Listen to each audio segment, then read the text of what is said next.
Lego. That's life. What's up with that? Where did you get that?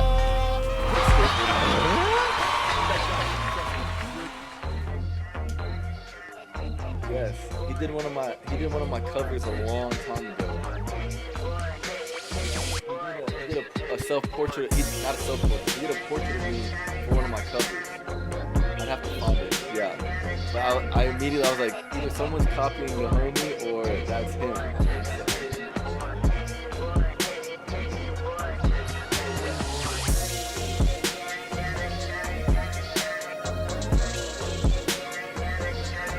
So cool. I gotta see if I can.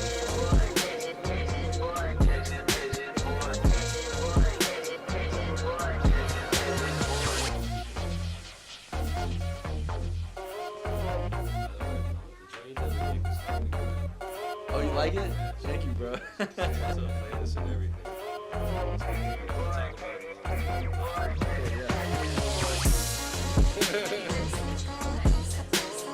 Well, I watched the music video. Okay, well the guitar he sent me, I was like, this is hard, I gotta use it. And then I just started with it.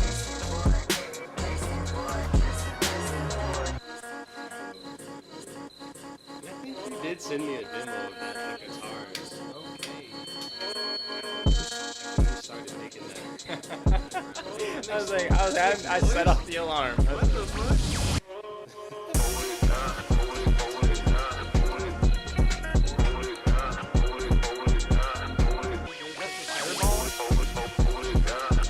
I was like, you're crazy.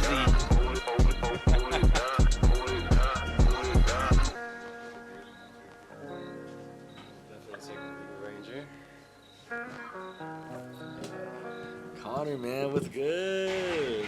Shit, bro. Chilling, really. Just been working and getting ready to drop Fatal Attraction, bro. It looks like they've been digging it, right? They've been fucking. All right, let's do this, guys. Yo, welcome to another episode. What's up with that? Today I got the gang and Dustin. What's up? I've been wanting to get this guy on the show for a little while because he's one of the best producers / engineers I've ever worked with, and I mean that. The dude's a wizard when it comes to logic. He's literally like a member of the band when you work with him. So thanks for coming down, dude. Really appreciate it. It's great to be here, man. I'm excited. We're here to give you your flowers today, man. Yeah. Cool, man. Yeah. Well, it's cool to be here. I mean, I like the setup, man. Appreciate it, dude. It's just a bunch of shit I've gathered throughout the years, you know, just some shows that I've played at, been a part of. Yeah. We got to shout out Edward because I know the camera can't see it, but I can see Edward's work. I'll put a little shot on the screen, but yeah. He's talking about this picture back here of Edward that Edward did for me. It's a little skater painting, but apparently he did one of your albums. I don't remember. It might have been a single or something like from way back in the day, but he definitely did some artwork for me, and it was even like on like wood, like it was like an actual physical thing. And that's what I love about his shit. It's all multimedia. I don't know where it is. Like Yeah, I don't know where it is because this is a blessing and a curse. I'm good at just letting things go. Yeah. So I may have left it somewhere and just that was it. That's where it is. He's a sick artist, though. I love all his work that he does. I didn't know you skated, and now I'm looking around. It's like you definitely are a skater boy. Yeah, that's 100% skateboarder. Yeah, that's before everything. That's how I grew up doing. I mean, that's who I am, honestly. That's something that never goes away, right? Every skater that I know is like, it's ingrained in their being. Like they have to. It's like just who they are, right? Exactly. Like you're a guitarist, but you're really kind of like a skater. Oh, 100%. Yeah. Yeah. No, it's cliche to say like you're like born to do stuff, but like I really think I was like born to skateboard because I learned so many life lessons through it. You know, like perseverance. You know, trial through failure, or persevering through failure rather. I mean, just discipline, getting out there. Yeah, and that's doing the word it. I was looking for. Whether it's hot outside, whether it's cold outside, whether you fall, like you're hurt. Skating while you're hurt, you probably did that a lot, but you just loved it, so you kept going. Exactly. I longboarded one time, shattered the joint in my elbow, never did it again. Game over? Yeah, never did it again. This elbow? Yep. This one. It looks fine, bro. Thanks, man. I'm just kidding. Yeah, bro, it was a damn ass rock. You ever seen that video? Damn ass rock. We're like, I love that video. Yeah, where he runs to the right. This is a damn ass rock. Yeah, you want to take it home and pee on it? Like a pebble, bro. Yeah. And next thing I knew, That, on the dude, ground, arm stuck in a place like this, and I'm like, I can't move my arm, and everyone's like, oh, suck it up, you'll be fine. What was your age when that happened? 19. Oh, so it wasn't that. Yeah, that It was like almost 10 years ago, which is kind of Yeah, you weren't a skater boy. You were a skater man. Dude, I broke my collarbone skateboarding like that, just trying to ollie this little gap. And I was with my grandma. She was doing she's a dog trainer at Petco. Yeah. It was during one of her classes. She had to like stop her class and take me to the emergency room. Man. She's When like, you say "God broken collarbone, I immediately just think about Tony Romo's career. damn." Yeah, right. But that's just way off subject. Yeah. We do not need to talk about the Cowboys right now. You want to get into the Cowboys? It's too early, bro. It's way too early. Bro, well, they got it right. it's every year, dude. Yeah, they got it this year. It's this year. If you say it, it'll happen. So if you say it every year that it's their year, then by the time it happens, you'll be right. You know what I'm saying? Right. So you're a Dallas native? I'm a Texas boy, is what I always tell people. Okay. If people ask like where you from, I just say Texas. Like even if someone's like, "Are you Mexican?" I'm like, "I'm Texan, really?" But yeah, I mean, well, I was telling Carol the other day, like the most Texan thing you can be is a Mexican. You know what I'm saying? But yeah, I was born in San Antonio. I mean, think about it. It was Mexico first, so the most Texan thing you can be Okay, that's valid. is a brown man. When you put it that way. You know what I'm saying? Yeah. So, That's valid. but yeah, I'm like 4th generation Texan. Like we've been here for a minute. I was born in San Antonio, lived in West Texas, and then got to the DFW area. Nice. Yeah. Nice. Oh yeah. What started this whole music journey for you?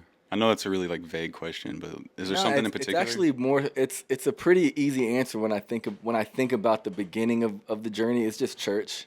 Okay. Growing up in church, my parents. So many musicians start there, dude. Yeah, my parents are pastors. Yeah. So if you think about it, I was at a live concert every week without knowing that I was. You know, just like sitting there and just Dude, watching. I dig a good church concert. Like I don't.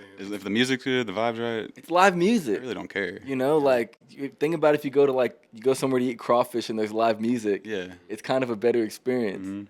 So I was in a live music venue every week without realizing it. Yeah. So that's where it really started. My oldest brother led the worship, and I hated music. I remember being in kindergarten, and like, honestly, it was the '90s. So me saying this, like, don't get offended. It was the '90s, and I was in music class, and I was like, this is gay. Sorry. But I was like, Canceled. I was like, I got like, she wants me to sing. Like, we gotta sing. Like, Right, that's right. like girls sing. That's what I thought. Because they were like, she was like, sing like this. And I was like, I don't want to do that. So I hated music class for a long time. Didn't really care for music until I like got around. And, you know, middle school, you start meeting friends. And one of them plays guitar. And somebody plays bass. You know whose car is it? That's not mine.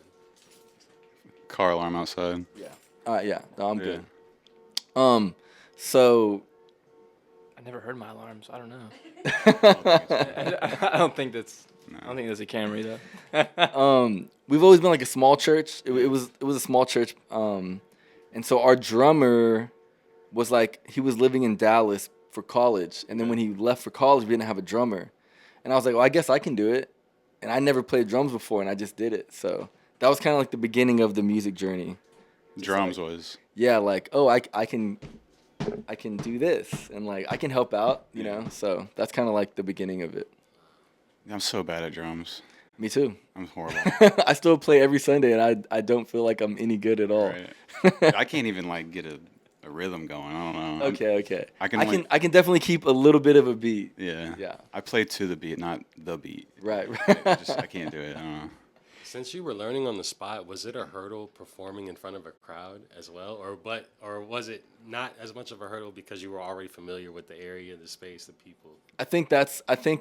So I guess I did jump a little bit.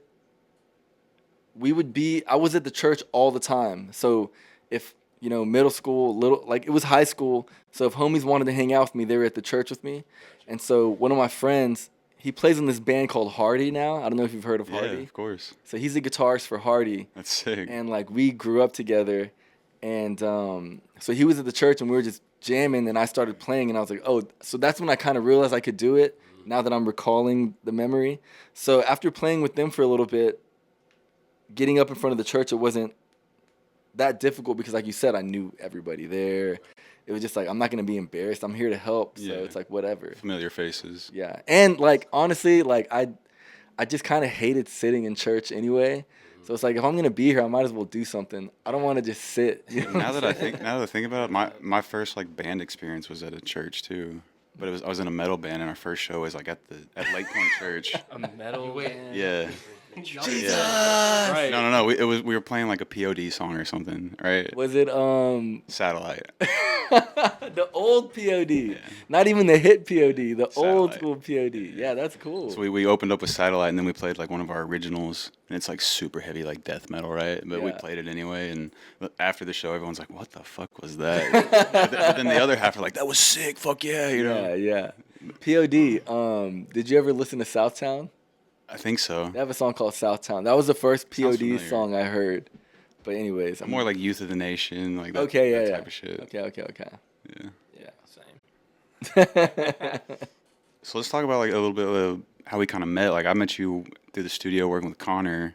The boy right Yeah, here, yeah. man. One of my favorite artists to work with, honestly. Oh, dude. No, thanks, man. No, for real. Like Thanks, man. lately, I've been just like working on things or with people that I like enjoy. Yeah. Like not just chasing money or placements. Because if I did that, I could be working all day, every day.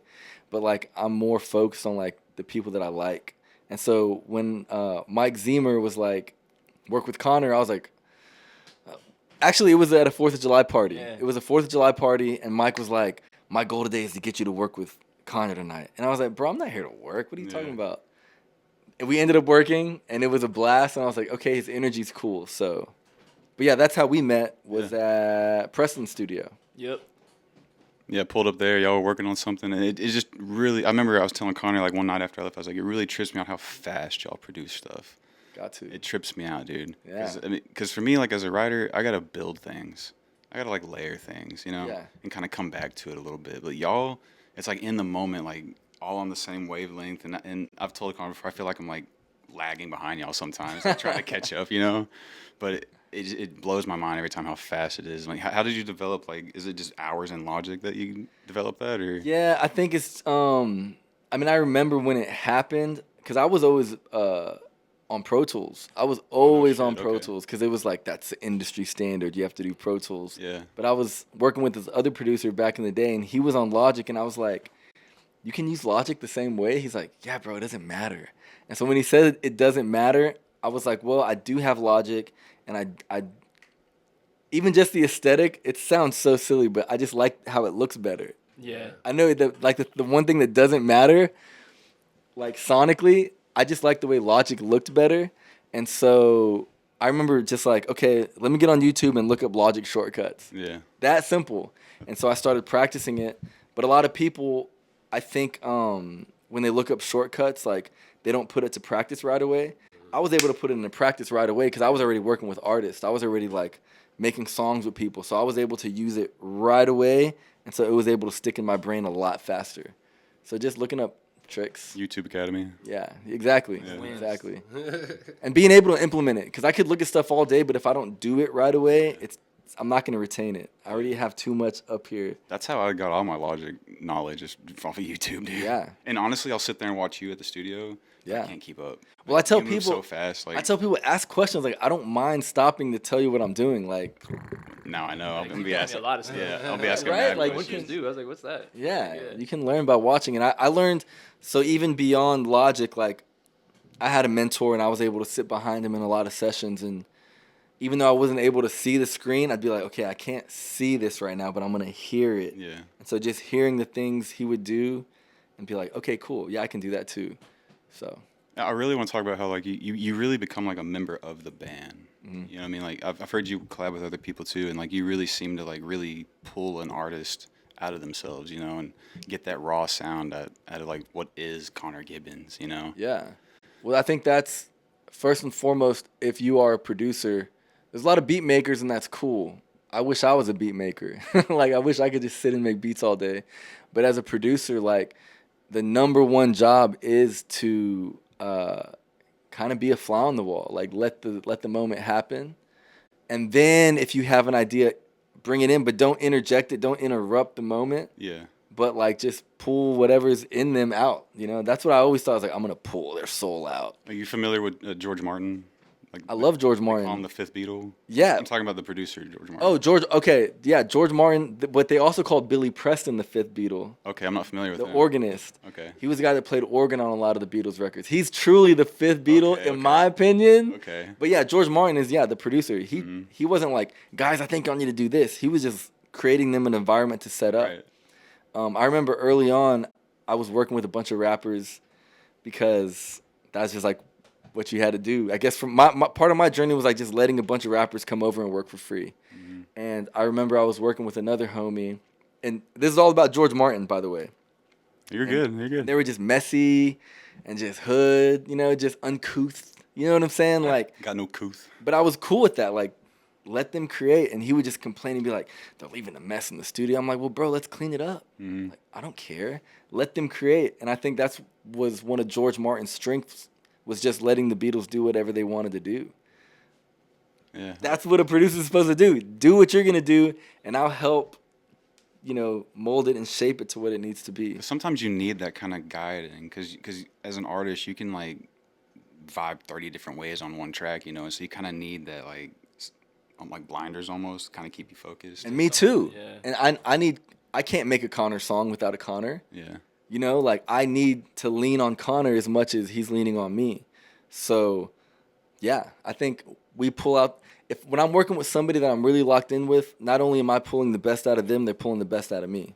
So it's like sex. You know what I'm saying? It's like making love with somebody. It's like it's intimate.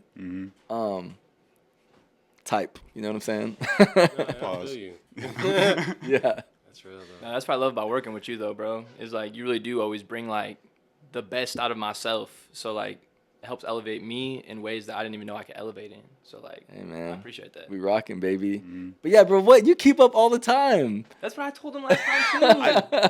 Dude, it's imposter syndrome. You know, people get in there and think they're not supposed to be somewhere where they're at, you know. And Oh no, bro. For me, it's like, oh, you can play the guitar. Yes, then do that. Whatever comes to you, I'll pick out what I like. Like even on the record that we did a couple days ago, it's like, send me something. Don't even think about it. I think I texted you. Don't think about it, did. right? And I was overthinking the fuck Yeah, out of it. don't think me, about it, Me and bro. Nimbus over here collabing. I'm like, okay, I gotta get this. I gotta send an OMF. I gotta fucking do all this shit. Like, dude, I was trying to like do it like all professional. Like, I'm gonna send them Nah. the stems. I'm gonna do all this shit. You're like, Nah, just man. record it on your iPhone. Even if it's dude. on your iPhone, I'm gonna work with it, Yeah. bro. They say that when Kanye was working on his last couple albums, he was sending producers just like voice memos, No shit. no tempo, no anything. And I heard this from Shout out to the iPhone. I heard this from microphone. somebody that worked on the stuff. But it's like you don't need much, you know. You Is just that need just because, like, do you think, in your opinion, because you can fix it in post? always. Yeah. You can always fix it in post, bro. Always. Don't think. Record it. Yeah. Get it down. The idea is the most important. I've written a couple of ideas on my walks, and I'm all huffing and puffing walking up this hill, and I'm just like singing on my phone. But if I didn't get it down in that moment, it may have been lost. Or one time I called Carol, and my phone was dying. So it's like 100 degrees outside. My phone's dying. I have this idea, and I'm literally calling Carol, and my phone was like glitching out so much that while I was talking to her, the phone was still ringing. So I'm like, Carol, can you hear me? She's like, yeah. Okay, here's the idea. And it was like a movie. It was so bizarre. That's odd. Yeah, but I had to get the idea down. So I told her, I said, get the camera out, record, put me on speakerphone and record this idea. Oh, Yeah. that's crazy. We talk about that for a minute, 'cause you carry this camera everywhere. Yeah, so this What started this project? oh man. Barbed Wire Fire. So that was all encompassed in that project? Yeah, this was just like a couple days ago. Like Okay. I was like, get the camera out, put me on speakerphone and record it, because she was on her phone, so she couldn't record it on her phone. And I was on my walk and my phone was gonna die. So she grabbed the camera and like recorded it. And we still haven't even used the idea. Yeah. But I just needed to get it down. But it was crazy because like I'm telling you, as I recall it, it was like a movie because the phone was still ringing, and it was wild. But Sounds like a scene from like a music video or some shit. yeah, You know? yeah. But what was your question? I was just gonna talk about the camcorder a little bit, because I mean, you don't see a lot of people rocking the old school camera like that anymore. Oh, man, I like vintage things, bro. Even when I was in high school, I liked vintage things. Like I always collected belt buckles, and again, I'm so good at letting things go. I had like a 50 belt buckle collection. I can't even tell you where it is. Yeah. You know what I'm saying? And some days I'll get flashbacks. I'm like, man, I had this belt buckle with the shotgun on it, and it was so cool. And it's just like it's just gone. Like, but yeah, I mean, I've always liked vintage things, vintage cars. I like to listen to CDs. Yeah. You know what I'm saying? Just like, I see you post like a lot of older like country music too, and then I fuck with that shit too. yeah, I listen to a lot. I mean, I see your Loretta Lynn up there. Yeah. I mean, even Stevie Ray Vaughan had a lot of country like influence. Yeah. He covered like everybody from his past. You know. Yeah, I love country music. I mean, I grew up all my cousins and like they were all like into the rodeo and always had dip in their lip and smelled like beer and No, I just thought they were cool. I'm trying to write a country song, honestly, like with some harmonica, like some. Do it. Yeah. There's no trying, man. Post about that. Yeah. I got a guy. I already found a guy. Okay, cool. That plays the harmonica? Yeah. Nice. Yeah, he was a dude that's been on the show before. Yo, shout out William. What's up, dude? Yeah. All right. Hit or shit time. Shit. All What is that? What is So that? we got a segment on here called Hit or Shit. Okay. I got a little list of shit.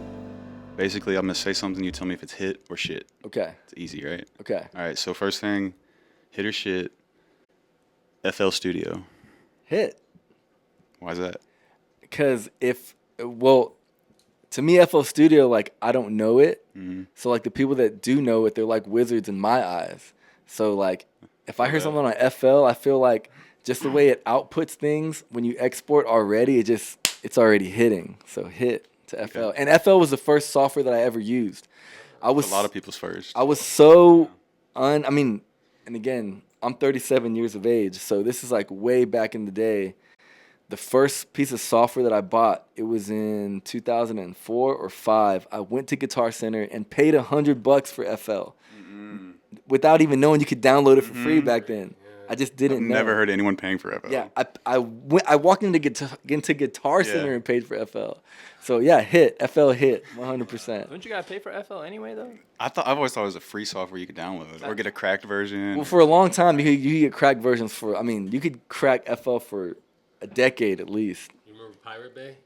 I don't remember Pirate Bay. Bro, Pirate Bay was a hosting platform where you could download all types of Anything, crack yeah. programs. Okay. Everybody was that shit. Yeah, Adobe Photoshop. All That's of how I those, got Premiere all Pro back in the dollars. day. Yeah. See, I'm even That's way. how I got I'm, Ableton. yeah, I'm before that. Like I remember Kazaa and like LimeWire, and LimeWire, stuff like that. yeah. Yeah. So Oh yeah. All right. So next thing, closet home studio recordings. hit comfortability. Yeah. Comfortability. When an artist is comfortable, that's when you get the best out of them. True. All these studios. I mean, I've been to the nicest studios in LA. I've been to the nicest studios in Miami. I've been to the nicest studios in New York. And like, you can feel uncomfortable. It feels clinical. It feels like Yeah. going to the dentist. Yeah. You know what I'm saying? It feels like going to the hospital. But if I have an artist who's comfortable and they're just laid back, sitting on the couch, and they're in a closet, like 100%. it's a hit. Yeah. If they're comfortable, you can get the best out of them. Yeah, I'm way more comfortable at the studio with y'all recording. And I've been like to Legacy before. I've recorded there many times, and Yeah. it feels clinical. It feels like you're going for a doctor visit. Yeah. Okay, here's your book time. Record now. See you later. Yeah, when there's hours, what out? Like, I only have these amount of hours. No, I can't do it. Right. I can't do it. I agree with you. Yeah, because it's like a different type of stress. Like, Yeah. Like, Yeah. Different type of pressure. yeah, it's like, all right, go. Yeah, I don't like that. Trying to I don't memorize like your that. lines and shit, get it all out, you know. That's why I don't even work with artists like that. Like, Okay. okay, Connor, you're gonna book me. Well, we're only gonna do this amount of hours, bro. It's like I can't do that. Sometimes I'll tell them like, hey man, I'm gonna be good till about 10, but let's rock until then. But I'm not charging by the hour. Right. I just can't do that. I couldn't do that to an artist. Okay. All right, so next thing on the list, musicals, hit or shit. Hit. Yeah. What? I watch The Lion King almost every other day, bro. You consider that a musical? Is there music in it? I mean, Yeah, there's a movie. Singing. Come on, bro. Musicals. Hakuna Matata. I mean, bro. I'm trying to think of some other. What other musicals? Yeah, Wizard of Oz. That is a musical. My twin brother loves musicals. I mean, Chicago. I've watched Chicago. Like that's a great musical. Okay. Seen Sweeney Todd. Sweeney Todd. I mean, I've seen Sweeney Todd, but it didn't like stick with me. All right, hear that. what about like Cats? I've never seen Cats, so Yeah. that one's probably not a hit, but It's not. in my mind. It's not. But I mean, bro, what Nightmare Before Christmas is a musical. Oh yeah, true.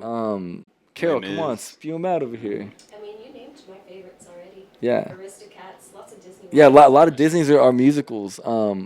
Oklahoma, where the wind goes even out. I mean, yeah, musicals. Again, in my younger years, I didn't like them because I was like, this is like girly. I don't like this. But I'm like, man, they're writing cool things and like the lyrics all matter. You know, like you have to tell a story through music. Right. Come on, musicals are a hit. See, I fuck with I think an opera more than a musical. Really? I can't say that I've ever seen an opera. An opera is more engaging, I want to say, more empathetic, more emotion than just some music like like Right, shit, right. you know? Where like a song breaks out almost like for no reason. It's Yeah, like, do we really have to exactly. stop the story? Yeah, why are you telling a story about your dog going on a walk or something? You know, Yeah. like, why are you singing about this? I don't know. Yeah, I mean, I can see where, I mean, everything can be a little, like, hokey. Like, things That's can what I'm be, saying. things Yeah, can like, get hokey, If you hear but, Carmen, like that opera, that's like music, dude. But yeah. Are you familiar? a musical is just like hokey, like I It don't can know, be, yes, it can be. sing-songy. Yeah, I understand where it can feel that way, but for me, like, if I like it, I like it. Yeah, no, I So, get that too, though. Yeah. But like Cats, yeah, I've never seen it. Would I like it? I don't know. I almost bought. I even was at Goodwill and I saw it and I was like, Carol, should we get this? I was like, I don't really know it, and I just I'll say put it this. back. I'll say this. My daughter loves it. Kinsey loves it. I'm not a fan, but there's some catchy numbers in it. Okay, then maybe I have to see it. Yeah. What's like Cat's like signature track? I've never seen it yet. God, Kinsey's gonna be so mad at me. I have no idea. Okay, I'm gonna have to check it out. Couldn't tell you.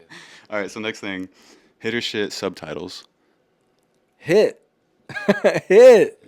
I mean, you know, sometimes you're watching a movie and you know, the girl you're watching it with says something and you can miss it, but if the subtitles are on, you can hear it. Or if you're eating food, you can still read them, right? Word. The words do help you hear better. Yeah. What I enjoy about it is like in your videos that you make, Mm-hmm. it's not really like subtitles to what's being said. It's more of like you're conveying a message. It's a journal. Kingdom Hearts shit. Yeah, It's a like journal. It's like a hidden message if you're paying attention. Yeah. You know, I love that shit. There's two ways to watch Barbed Wire Fire. You Right. can either listen or you can watch. Exactly. Or you can watch and listen and read. So it's just however you want to ingest it. Mm-hmm. But as I'm making them, I'm just typing my thoughts as they come to me. It's a journal. Barbed Wire Fire is a journal. So you type all the dialogue live, or at least in post. Yeah. As you're listening to the Uh-huh. song and stuff, and then watching it together. Oh, that's cool. I like that. That's dope. What Or kind of- yes and no, because then sometimes you can ask Carol, I'll get home from my walks and I'm like, this line came into my head. And I'll write down a bunch of things. And then sometimes I'll interject them where they fit. Like the time flies when you're having fun. You know, there was like a plane flying over and then I paused it. But I didn't pause it for that reason. Just when I was capturing the footage, I paused it because it looked cool. And then I was like, oh, time doesn't fly when you're having fun. It stands still. And then I put that over when it paused. Yeah. So it's like, it just kind of like falls together in a way. It's been a really fun project to work on. But I've always kept a journal. Reaching for the journal. You got the backpack. What you got? So I've always Okay. kept, The hard covers. like, I can show you a book like this, like, from when I was 18. Oh, nice. Like, I'm I so had- interested in the people that do that, dude. I had a journal like this, like, I bought it at Urban Outfitters, like, in 2005. You know Yeah. what I'm saying? So I've always just, like, kept a journal, and Is it just drawings? Is it? sometimes they're drawings, sometimes they're words. Okay, yeah. You know, like, these are, like, notes at church, like, That's awesome. sometimes I'm just drawing with Blossom. But I've always kept a journal like this, whether I, like, wrote down poetry or wrote down what I did that day or just drew a picture. Yeah. And so Barbed Wire Fire, that's why it's a journal, because it's like I'm writing down, typing out what's in my head, and I'm making the music that's in my head, and then I'm capturing everything that I see. Yeah. I was telling Carol yesterday or the day before, you know, like those like YouTube videos where like people take a picture of themselves every day and they do a time lapse? Yeah. Like, that's what this is going to be for me. Like, when I'm 70, I'm going to look at, like, volume 800. and I'm gonna be like, whoa, like I was thinking about that's when this. the other Blossom day. graduated. Do You know what I'm think saying? Instagram is going to be around that long? Because I use my Instagram the same way. I use it as a kind of a videographer kind of journal. You know, it's not really like you're doing it, but I think of it the same way. Like, Yeah. I look back on it, you know, and it's like kind of a journey when you look back on it all. But like, do y'all think it's going to be around that long? I mean, Facebook has been around That's what I was about to 20 years. YouTube's been around 20 years. Yeah. Yep. Yeah, I don't think it's going The way anywhere. that like apps come and go now, like, I feel like the ones that come and go literally come and go. Like, there's been, but like, Twitter almost died. Like, Well, that's because they was trying to charge people, like, yeah. to even like make an account. So like, But Instagram could do some dumb shit like that, and everyone's like, "Fuck this," and then all of our stuff's just Yeah. stuck there Yeah. on their servers, you know. Yeah.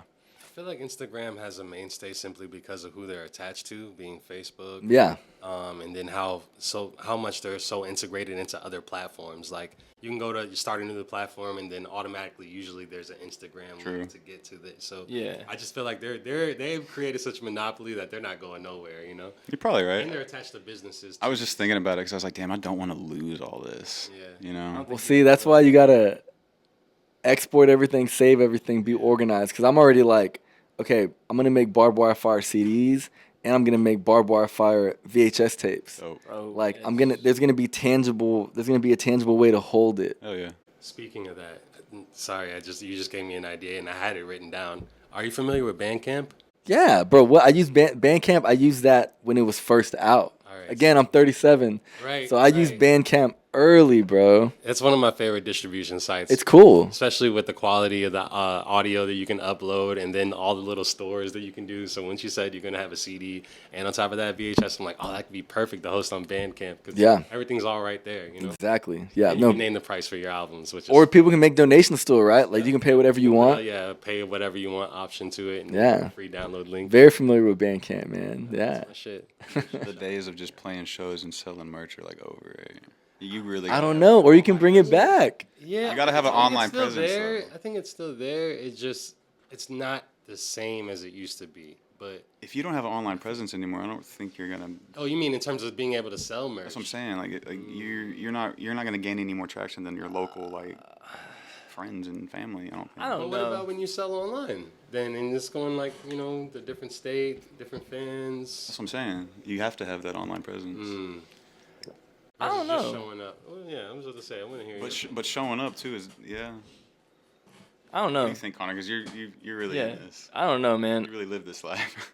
I feel like I don't think it's dying because, like, I mean, I think the problem really lies within like how much they charge for tickets nowadays. So it's like, even if like you are like whatever tier of like artistry level you're at, like, I don't know, people charge like, for example, like a Travis Scott or like Justin Bieber or Drake tickets are like a couple $100s. So like the odds are like I just blew my whole entire like bag to go and get a ticket to even be there. So I'm not gonna go pay $60 for a Drake T-shirt or like. True. I feel you on But that.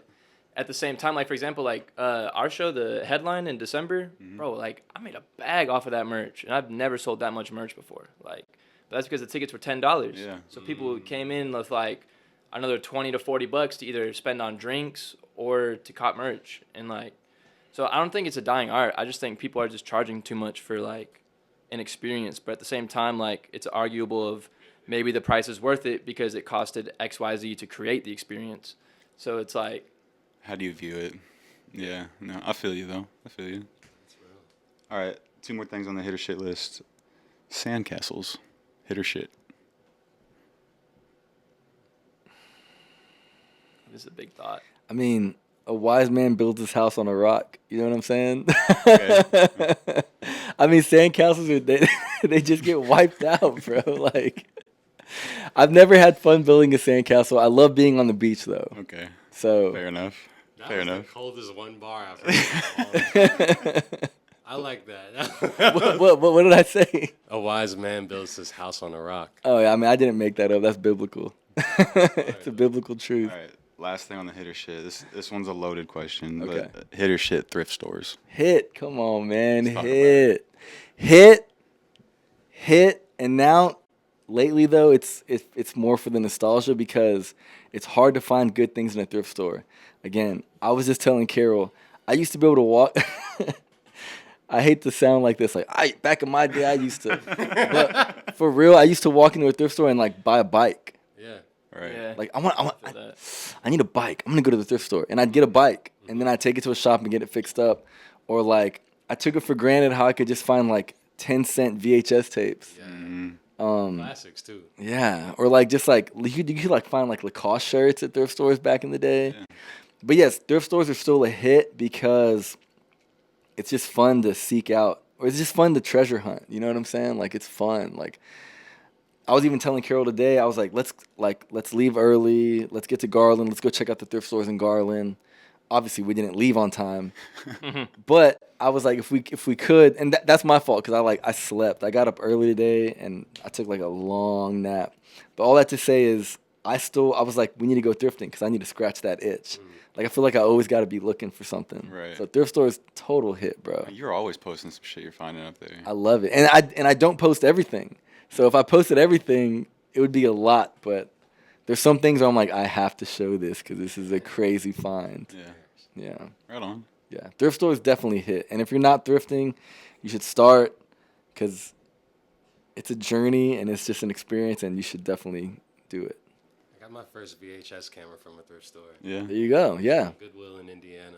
Yeah. I think I got my first album from a thrift store. Really? Yeah. You're from Indiana? Nah, man. I'm actually from New York. Okay. My mom kind of moved all around the Midwest. Yeah. And at one point, we lived in Jeffersonville, Indiana. Went from there to Elgin, Illinois, which is like Elgin. city. I'm familiar. Trust me. For real? My dad lived in Elgin for a little bit. What? Yeah. Oh, Back in the shit. day, like in the 70s. Yeah. Bro, that's one Small of those world, small dude. towns that, Yeah. like, whenever I meet somebody that knows what Elgin is, I kind of freak out. Yeah. I've never been. My dad lived there for a minute. Yeah. He lived in Elgin. I think he pastored a church in Elgin for a little bit. Damn. Interesting. Yeah. I got a lot of homies back in Elgin. Joliet. I've spent a lot of time in Joliet. Aurora, all that. Yeah. That's crazy, man. Yeah. Yeah, it is a small world. I love the Midwest, man. I love it. Me too. Not in the summer, but if it's not the summertime, I love the Midwest. Yeah. I can't live there again for winters. Like, I'm too spoiled down here. But I do want to go back and visit very soon. Yeah. Very, very soon. For me, it's like, I don't want to be in the Midwest during the summer. Like, if I'm going to be hot, I'd rather just be in Texas. Yeah, right. Yeah. So, like, give me the fall. Like, give me the spring in the Midwest, and I love it. Right. Yeah. That's time to go. What's your favorite form of media? Because you're like a collector of like cassettes and DVDs and VHSs. What's your favorite? Like, favorite to collect? Yeah. Probably VHS. Yeah. The old school. Yeah, I think collecting VHS is like, it's just like, well, it's hard because I do love a good booklet and a CD. Mm-hmm. Like I want to look at that like what's in that Black Sabbath CD up there. Like I want to look at the booklet. I like to see. This is hard. I would say it's a tie between VHS and CD because one, the VHS is like there's so much artwork and it's meticulous and it's beautiful, and then it's like just the way a tape works, and there's like It's all mechanical. and the tape. So I love that aspect of it and the tangibility of it and just the way they look nice and neat next to each other and they all have their artwork on the side. So I love that. But I think with the CD, I love like a good booklet and like, man, a photographer took these pictures and they had to print this out and they wrote all the lyrics. Yeah. And then look, you can see who produced it. And then if you look at hip hop albums, you can be like, I mean, I remember opening my first like Kanye CD and looking at what he sampled and just being like, whoa, he sampled this. And so, yeah, I love both. I love the tangibility of just like holding it in your hand and popping it in. Yeah. Like my daughter doesn't watch Netflix. My daughter doesn't like YouTube. Like if we're out to eat and she's been good and like we've been, we tend to talk for like way longer than we eat. And so if she's getting a little antsy, we'll let her watch YouTube. But my daughter is picking out VHS off the shelf. That's awesome. And I love that she can pick it out Yeah. and then look at it and has to ask me to put it in. Like there's something about popping it open or just like cracking open a CD while you're in the truck. Hell yeah. And then just zzz. I miss having a CD player. And like new cars don't have CD players. Not at all. They don't have them. Get an old vehicle so you can have a CD player. Yeah. Do you ever struggle to bring an idea to reality when you're like making songs or producing with someone? Of course. Everything. I mean, life itself. I hate to say this as a negative confession, but there's a lot of struggles in life. People have bills to pay. They go through breakups. They get in car wrecks. I mean, things happen. And with songs and being creative, like, it doesn't always just flow. I mean, even last night, I was like, Carol, I think I need to, like, not work right now. I was just, like, had the guitar going. I was trying to play some stuff. I was trying to just make ideas. And I was like, I'm just going to take a break. I get to that point, too. Yeah. I'm just like, I'm doing too much. I just need to take a break for a minute, and it'll come to me. Yeah, and Carol, she said it so poetically. She's like, you can only come so much. Yeah. But it's true, like, and then I'm like, duh. I tell this to artists all the time, like, especially because my favorite way to work with artists is like we're living together for a little bit. So like even like when I'm down there with Zeus, even if it's for like a weekend or like 4 days, like we're living together. And I tell artists all the time, it's like there's only so much fruit on a tree. It still has to come back and grow. Like you still have to wait. You gotta recharge. Yeah, seed, time, and harvest. You got to plant the seed. It's got to grow, and then you pull it out. So I think what makes us like artists is that time spent away from our art. Mhm. That time, what we do in that time away from it, and then when we come back to it fully recharged is what makes that good art. yeah, If you you got to come back- fill up. Yeah, if you come back and you're drained and shit, everyone's gonna feel it. It's not gonna sound good. It's not gonna be your best, and you're gonna hear it on the track. Yeah. You know. Now with artists though, I do feel like if I'm working with Connor, let's say I'm a little tapped out, Yeah. I can lean in on him, Yeah. and he can be It's like, I good to got have this people like idea, that. and it'll bring me up. So I can always be on go. I can always execute. But if it's just like me and I'm trying to do something on my own, yeah, I can hit that wall sometimes. I think we all do. Absolutely. For sure. What do you think are some of like the greatest like ad-libs of all time, or like opening bars? Because Wayne's got the lighter flick. Okay. Rick Ross has got the huh. Ad-libs. I think like DJ Screw. Like DJ Screw will say things on the intro.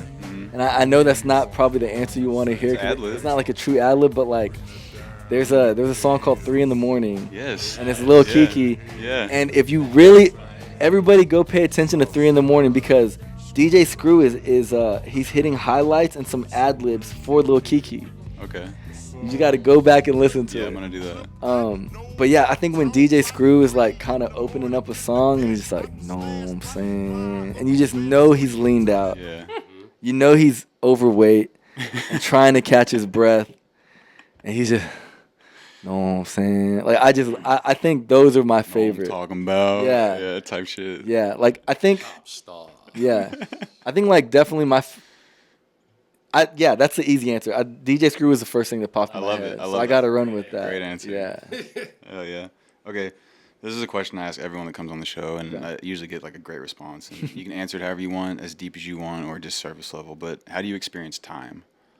Oh, that's a great question. Time is not linear. Yeah. I even put on volume 4 of Barbed Wire Fire, I was like, I had a picture of like my daughter, her hand was hanging, Carol was captured, because I was driving, so Carol got a video of like her holding her hand out the window. And I was like, she'll never be this small again. I love that part. And then like she always kisses my hand, and I'm like, I'll never be this young again. And then I think I said, but time is not linear for those who travel it. Yeah. Yeah.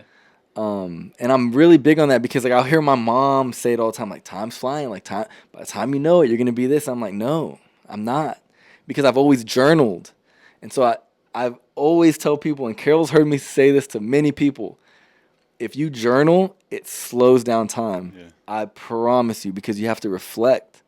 So I'm reflecting every day. I could just be doing everything on my phone and just like uploading it right away, but I have to capture my footage still. Yeah. So even before I edit it, I have to open up my software, hit start record. I have to plug in my camera. And then I have to rewind it. Yeah. Then I have to hit play. And then I have to watch everything come through. And then I can edit it. Yeah. But it's the same thing with journaling. If I'm opening up my journal, I'm like, today, I should have brought this one journal I have in my closet. I used to have a disposable camera, and I would take a picture every day. So let's say I have a disposable camera. I would take a picture, y'all. And then in my journal, I would leave a space for the picture, and I would just go down the lines. I'd be like, today, I got up and I went on my 4-mile walk. I prayed. I wrote a few sermons accidentally. I had lunch with Carol, went to the park. I took way too long of a nap. I got to the studio late, and I did a podcast, and I had a really good time, right? So I would do that every day until the roll was done. Then I would print the roll out, and I would stick it over it, like tape it. I would literally tape it over this journal. But it slowed down time for me because I was reflecting on what I did that day. Really got me thinking, man. I think I need to do this. Journaling is important, bro. Yeah. Journaling is important. I mean, bro, I could show you vlogs from like 15 years ago that I was doing. I've always just been a big, I don't know, like, I know that time is fleeting, but I don't want it to be. So I try to hold on to it by taking pictures and capturing moments and holding on to things. Staying in that moment right there. Yeah. Trying to hold that moment. So when you bring up time, like, that's a big question for me because it's like, I feel like you can slow down time. Yeah. Somebody will say like, man, that seems like it was just yesterday. And I'm like, no, that was actually 10 years ago. And I've lived 5 lifetimes in between those 10 years. So I don't know what you mean by just yesterday. Because time doesn't fly when you're having fun. It stands still. It does. Moments get captured in your brain. I mean, I can think about great moments and I'm there. I'm traveling time in my mind. I can be there. I can be in 2005 and, you know, I don't know, walking across the stage, graduating high school, and like my twin brother's behind me, and I stop, and instead of crossing the stage, I wait for him, and like we give each other a hug, and the crowd goes crazy. You know what I'm saying? I can stop in that time. I was just in 2005 just right now. Yeah. I wasn't here with y'all. So you can time travel. No, I love that. You can go into the future with time. You can speak things into existence. You can confess things. You know, death and life is in the power of the tongue. You can speak what you want to happen. A lot of people are like, oh, you know, today's going to be tough again. I got to go to work, and this is going to happen. It's going to be like this. But we don't do that. We're like, today's going to be great. Today's going to be the best day ever. I'm time traveling into the future. I will have these things. I will make these things. I will create these moments. I will generate these finances. Yeah. I will. You manifest and all that. Yeah. Yeah. There's power in that. I totally believe in that. The power is all in that. It's not even a lot of power. It's all the power is in it. Mm-hmm. In my opinion. In my humble opinion. I love it. It really got me thinking about. I think I need to start journaling because I've always like been interested in it, and like just to be able to like look back on it when you're older, you know, just to see where your mind was at, because you know we all change as we get older, and you think differently, so you're gonna write differently too, and so to come back and reflect on that, I think I need to start doing that. I was looking at the journal I was telling y'all that I had when I was 18, and I was like making comics. Like, I was, like, making little comic strips in that. And it's like, I don't do that anymore, but I did it in that moment, you know? So, yeah, it's good to look back. It's good to reflect because it slows down time. What's something you feel you're deserving of? Death. We all deserve death, bro. Like, we've all lied. We've all stolen from people. We've all robbed people of energy. We've all done all these things. So we definitely deserve death, and we deserve the worst, but I feel like God gives us the ability to be redeemed. And so I don't really deserve anything. That's a short answer, I guess. I don't deserve anything. Fair, dude. So everything I'm very appreciative and thankful for. Connor's one of the most appreciative people I've ever met. He's always thanking people. He's always like, man, thank you for your time. Thank you for being here. Like, so yeah, like, I'm just when my eyes open up in the morning, I'm like, I'm here again. Let's go. Man, I really love your whole outlook you have on life. I'm really digging this. You're very, very positive. Not a lot of people out there doing it like you, man. Got to be positive, man. You got to, I mean, like I said, death and life is in the power of the tongue. From the heart, the mouth speaks. So what's in your heart? You know, what's coming out? What's inside of you, you know? What's the plans for the future? Everything. Specifically, though, like, you got anything planned? So I'm starting a nonprofit. And yeah, I'm starting a nonprofit. I'm going to like build a ranch. Love that. Yeah. Yeah. Yeah. That is cool. So that's like I'm going to be pretty. About that a little bit. Well, I'm going to be vague on that. Okay. Be vague on that. But I mean, the plans for the future right now, like I'm really into the Barbed Wire Fire project that I'm doing because I haven't been creative for myself in a long time. I've been a producer for a long time. I've been bringing other people's ideas to life, and I've been a conduit for people to get from point A to point B musically, and I love that. I mean, Yeah, the songs I've made with yeah. Connor, like what? Those are some of my favorite songs, bro. Like a lot of my favorite songs for the past years have been songs that I've made with other people. So for me, when you say what's for the future, I'm thinking Barbed Wire Fire because it's the thing that's the closest to me right now. Just capturing footage, making songs, journaling through the music, and collaborating with people. I know I brought up like DJ Screw earlier.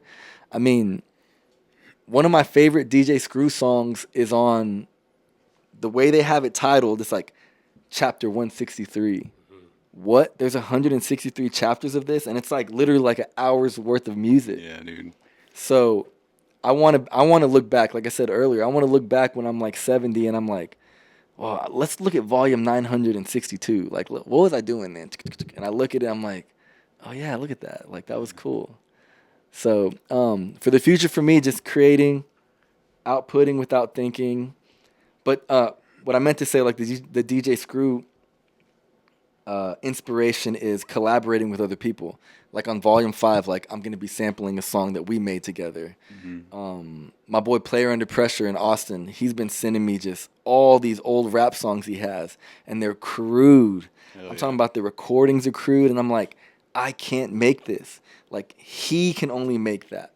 If I had recorded any of those raps, they would have been like too polished, or I would have had my stamp on it. You know, like I would have led it in a direction that I wanted to hear it. But he's over there. I mean, I can see his iMac in his chaotic studio, and I know he's just there making these beats and just rapping on the mic, and it sounds like that. So I just like working with people like my boy Julian Garza. He goes by Jules. He's been sending me ideas, and I'm implementing them into the journal. You got to send me ideas. You know, because I would love to work with you, bro, honestly. Let's do it. I tell people I'm Some fire tracks, dude. I believe it. I haven't checked them out yet. I've just been seeing the podcast posts that you've been doing.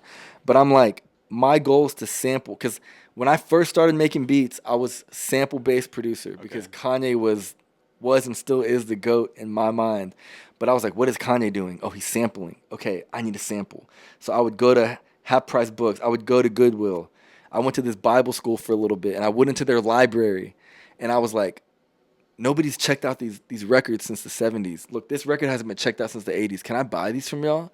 And they were like, yeah. So I was like, I'll give y'all $1 for each record. They were like, great. So I would just walk out with all these records, and I was sampling them. And again, I let things go, so I have none of those records anymore. But so my big thing is sampling. I'm not the best guitarist. I'm not the best keyboardist. I'm not the best mix. I think I put in volume 3 or volume 3. I was like, I'm not a mixer-er. I'm not a master-er guy.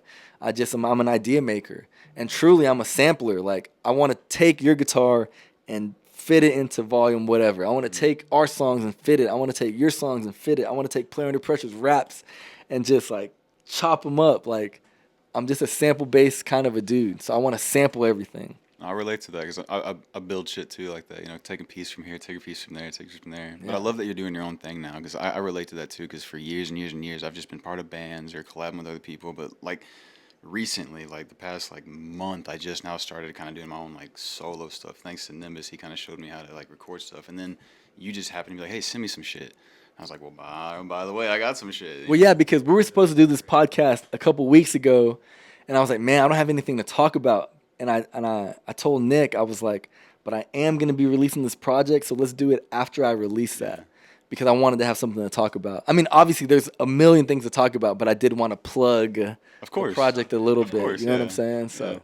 Y'all be sure and check out all that Barbed Wire Fire shit. He's got some excellent tracks on there, and the visuals are on par with the tracks.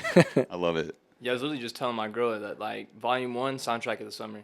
Oh, wow, thank you. I've really been listening to that shit, like, since you dropped it. Like, I was listening to it on the way here. Yeah, and we made that in December. And I was just waiting, and I was like, I need to get playlisting, and I need to plan this out. And then at one point, I was like, no, I don't. Like, I don't care. Like, I love how you're rolling it out. Yeah. It's fast. It's organic, You're dude. already on 5. Yeah. It's a journal. Like, you just started. Yeah. I was just telling Nimbus, I was like, this dude works so fast. I just sent him the tracks, and he's already got something out. The visuals already out. Like, yeah, because it's crude. Like, it's just like a kid could do it.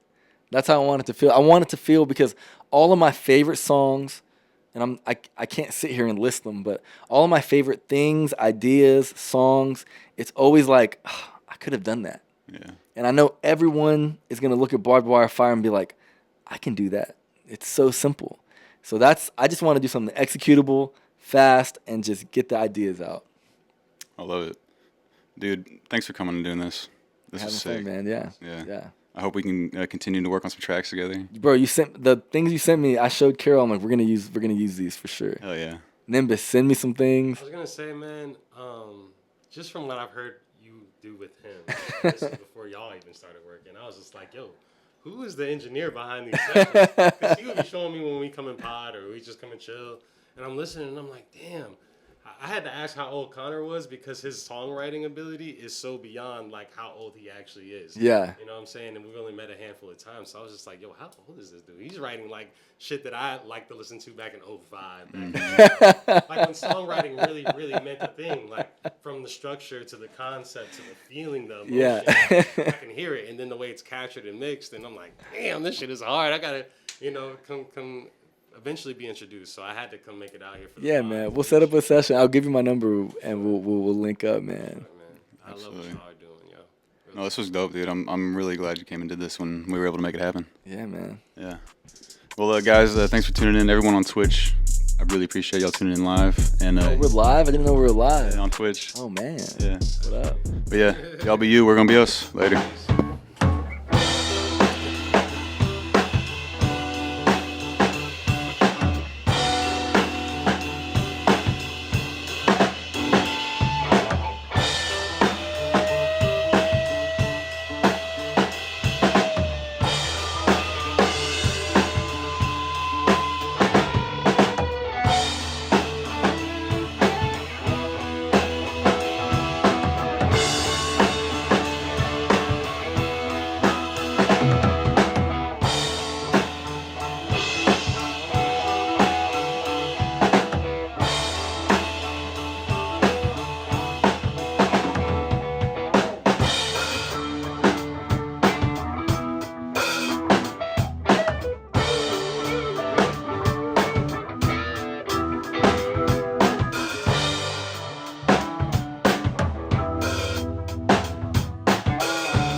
You want me to go like more overway?